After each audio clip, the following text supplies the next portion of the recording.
IPL 2026 के कुछ बड़े फैसले निकल कर सामने आ रहे हैं। कोलकाता नाइट राइडर्स टीम चर्चा में कि उन्होंने काफ़ी ज़्यादा बदलाव किया। उन्होंने अपने पुराने हेड कोच जो आपके चंद्रकांत पंडित थे, उनको हटाकर अब नए कोच अभिषेक नायर को अपॉइंट करने का डिसीजन लिया है। और अभी तक ऑफिशियली इस बात की घोषणा नहीं हुई है, लेकिन जल्द ही इस बात की घोषणा आपको ऑफिशियली देखने को मिलेगी। इस बात में कोई हैरानी नहीं है कि अभिषेक नायर एक खराब हेड कोच साबित हो सकते हैं, क्योंकि उन्होंने 2025 आईपीएल में देखा जाए तो यूपी वॉरियर्स जो WPL होता है, वुमेन्स प्रीमियर लीग होता है, उसमें यूपी वॉरियर्स की हेड कोच के तौर पे वहां पर उन्होंने काम भी किया है। तो क्या अब दोनों टीमों का हेड कोच ये भार संभाल पाएंगे अभिषेक नायर या नहीं संभाल पाएंगे? क्योंकि अभिषेक नायर मुंबई के एक बढ़िया ऑलराउंडर थे, जो कि कुछ साल मुंबई की टीम से जुड़े रहे, लेकिन उससे उनकी favourite team Kolkata night Riders थी, उसमें कुछ साल उन्होंने स्टाफ के तौर पर काम किया।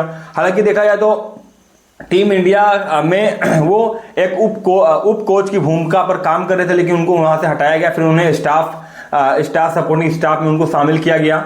लेकिन उसके बाद वो खिलाड़ियों को निखारने का काम करते थे कि जो खिलाड़ी डिप्रेस हो जाते थे, उनका फॉर्म खराब रहता था। मतलब देखा जाए तो एक खिलाड़ी को मोटिवेट करके किस तरह से उनका परफॉर्म वापस लाया जा सके, इस सिचुएशन में ज्यादा अच्छा काम करते थे आपके अभिषेक नायर की जितनी भी तारीफ की जाए जितनी कम। अगर कोलकाता नाइट राइडर्स के फ्रेंचाइजी मालिक ने अगर ये डिसीजन लिया कि उन्हें चंद्रकांत पंडित जो उनके हेड कोच थे उनको हटाकर अगर वो अब अभिषेक नायर को प्रेफर कर लें 2026 आईपीएल के लिए, तो ये कहीं ना कहीं अच्छा डिसीजन रहेगा कोलकाता के लिए। लेकिन इस बात की सूचना आपके अभिषेक नायर को दी गई, क्या अभिषेक नायर इस बात पर राजी होंगे? क्या वो कोलकाता नाइट राइडर्स की हेड कोच की भूमिका संभालेंगे, या फिर उनकी तरफ से ना एक बार फिर से कोलकाता को देखने को मिलेगा? लेकिन सूत्रों के मुताबिक अगर माने तो इस बात पर वो राजी अभिषेक नायर कोलकाता नाइट राइडर्स की हेड कोच को लेकर। क्या आप कोलकाता नाइट राइडर्स से अलग टीम हम लोग 2026 आईपीएल में दिखेगी? क्योंकि 2025 आईपीएल में कोलकाता नाइट राइडर्स का बहुत ही खराब प्रदर्शन रहा। 14 मैच में सिर्फ 5 मैच जीती आपकी कोलकाता नाइट राइडर्स और प्लेऑफ में क्वालिफाई भी नहीं कर पाई, उस रेस से बाहर हो गई।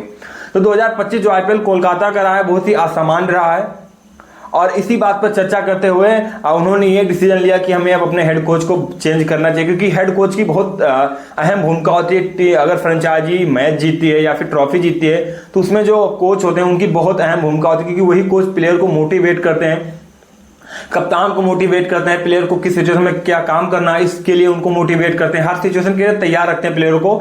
तो इसलिए अभिषेक नायर को प्रेफर किया गया, क्योंकि अभिषेक नायर ने साथ में भी रोहित के साथ काम किया, उनके वेट लॉस में उनकी मदद की, उनको फिट बनाने में, उनको दोबारा वापस फॉर्म में लाने में उनकी मदद की, और उनकी मदद से ही रोहित शर्मा ने 10 किलो से ज्यादा वेट अपना लूज किया, वेट अपना घटाया।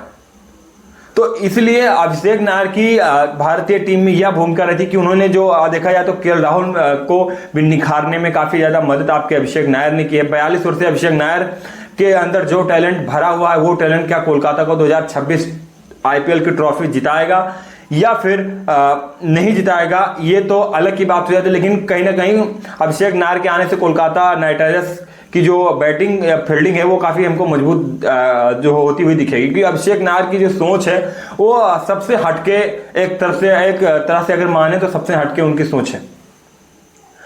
उनको अगर एक खिलाड़ी को मोटिवेट करना आता है तो उनको पूरी टीम को भी मोटिवेट करना आता है, इसमें कोई दो राय नहीं है। और काफी सारे चेंजेस हमको प्लेयरों में भी देखने को मिलेंगे, क्योंकि अगर अभिषेक नायर हेड कोच की भूमिका निभाते हैं कोलकाता नाइट राइडर्स की, तो वो अपने अकॉर्डिंग टीम भी सिलेक्ट करेंगे कि कौन से प्लेयर हमारे अकॉर्डिंग टीम में रहें, कौन से प्लेयर बाहर जाए, किन प्लेयर को हमें दूसरी टीम से अपनी टीम में लेना चाहिए, किस तरह से रणनीति बनानी होगी, इस पर भी वो काम करेंगे। क्योंकि जो कोच होता है टीम का, वो एक हिसाब से ये समझता है कि हमारे अकॉर्डिंग टीम सेलेक्ट हो, ताकि हम उस टीम की कोचिंग कर सकें, ताकि जो अगर टीम जो है खराब प्रदर्शन ना करे, क्योंकि हम वो कमेंट्री करते हैं मैच में, इतने सारे मैच वो देख चुके हैं, तो उनको पता है कि कौन सा प्लेयर कब फॉर्म में आता है, किस तरह से बैटिंग करता है, किस गेंद पे वो आउट होगा, किसकी कमजोरी क्या है, इसकी वीकनेस क्या है, इसकी स्ट्रांग पॉइंट क्या है। ये सारी जानकारियां कोच को अमूमन जाननी भी होती है, उनको जानना भी होता है और जानते भी हैं हर खिलाड़ी की। जो आपके सपोर्टिंग स्टाफ में काम कर चुका है, टीम इंडिया के उप कोच के रूप में काम कर चुका है, उसको इतनी नॉलेज तो हो ही जाती है। 38 वर्षीय रोहित शर्मा का फॉर्म लग रहा था कि वो नहीं खेलेंगे, सीरीज में खराब है, लेकिन उसमें भी अभिषेक नायर उनकी काफी मदद की, उनके फॉर्म को वापस लाए, और फिर एक बार फिर से रोहित शर्मा अपने फॉर्म अपने लय पकड़ लेते हुए हमें नजर आए ऑस्ट्रेलिया सीरीज में। तो अभिषेक नायर का जो ये प्रपोजल उनको मिला है कोलकाता की तरफ से, इस प्रपोजल को क्या वो एक्सेप्ट करेंगे, और हमें लग भी रहा कि वो एक्सेप्ट करेंगे, क्योंकि वो ऐसा चाहते हैं, क्योंकि उनकी favourite team Kolkata night Riders है। कोलकाता नाइट राइडर्स से काफ़ी समय से वो जुड़े हुए हैं, लेकिन हालांकि मुंबई में इंडियंस में भी कुछ साल बतौर ऑलराउंडर उन्होंने खेला भी है, और लेकिन वो अलग की बात है कि उन्होंने मुंबई में खेला है कि उनकी फेवरेट टीम, जिस टीम से वो हमेशा से खेलना चाहते थे, जिस टीम से उन्होंने ज़्यादा समय खेला भी, जिस टीम के साथ उन्होंने ज़्यादा समय बिताया, वो आपकी कोलकाता है। तो अमूमन ये तो स्वाभाविक सी बात है कि वो इस प्रपोजल को ठुकराएंगे नहीं और हेड कोच की भूमिका कोलकाता नाइट राइडर्स की संभालेंगे। अब ये सवाल उठता है कि क्या ऐसी वजह थी जिन्होंने आपके कोलकाता नाइट राइडर्स ने चंद्रकांत पंडित को कोच के पद से हटा दिया, उनको अलविदा कह दिया और नए कोच को अपॉइंट कर दिया। तो इस पर भी इनके फ्रेंचाइजी के मालिक ने ये बात भी बताई कि 2025 में जिस तरह का कोलकाता का फॉर्म था, उसे देखते हुए हमने ये डिसीजन लिया है कि हमने हर साल प्लेयरों को चेंज किया, तो हमें देखा कि सेम रिजल्ट रहता है। तो उन्होंने ये भी सोचा कि इस साल जो है 2026 आईपीएल में हम कोच को चेंज करके देखते हैं हमारी टीम में कैसा प्रभाव पड़ता है। तो ये बात थोड़ी अच्छी भी है, और कहीं ना कहीं जाए तो इसमें नाकामयाब होने की भी काफ़ी हाई चांसेस हैं और सक्सेस होने के भी हाई चांसेस हैं। तो उसमें देखा जाए तो पलड़ा दोनों का भारी है, 50-50% आप दोनों तरफ रख के चल सकते हैं।